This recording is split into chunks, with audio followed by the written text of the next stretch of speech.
Okay, I styled this shawl. It's an asymmetrical triangle. I turned it upside down, folded the point down.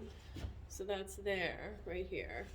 And I crossed it over after passing one side under the arm, and I connected that whole area with two of my new salt spoon shawl sticks, and I turned the spoon bowls toward the front.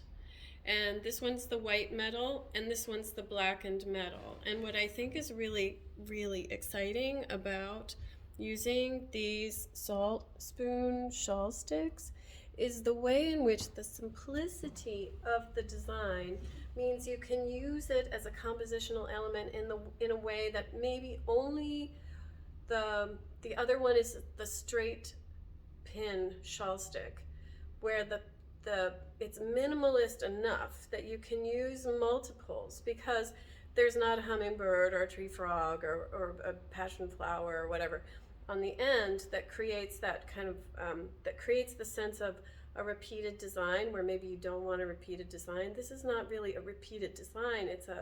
It's more like adding a spiral or adding a wavy line to a composition. You wouldn't say, oh, she already used a wavy line. Why is she doing that again?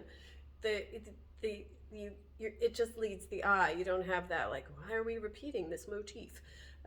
The spoon bowl does not register as a motif, and turning it so that the spoon bowl is forward and you get that convexity and have a different kind of reflectivity of the metal changes the perception of that element in a way that's exciting.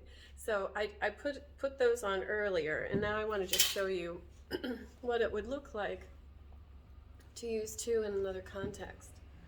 So I'm just going to restyle this really quick.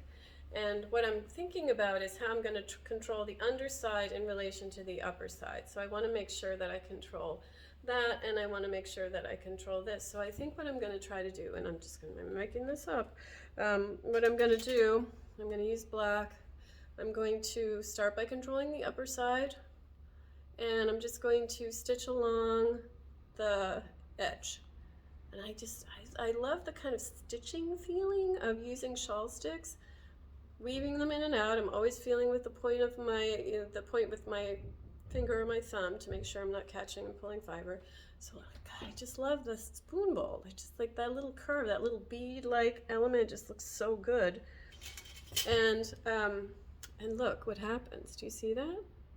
When I patina them, I let them rest in the tray and I don't move them around, so I get that little resist of whiteness so that it's like a little evil eye talisman. I just love it. And then I'm going to do the other one, the other side. And so I'm going to stitch in the other direction to control the way the underside is behaving so that it doesn't migrate and start to annoy me, because I really hate that. I'm just going to do this side. Pull it all the way down, spread it out. It almost looks like darts on fabric. I just love it. It's so beautiful.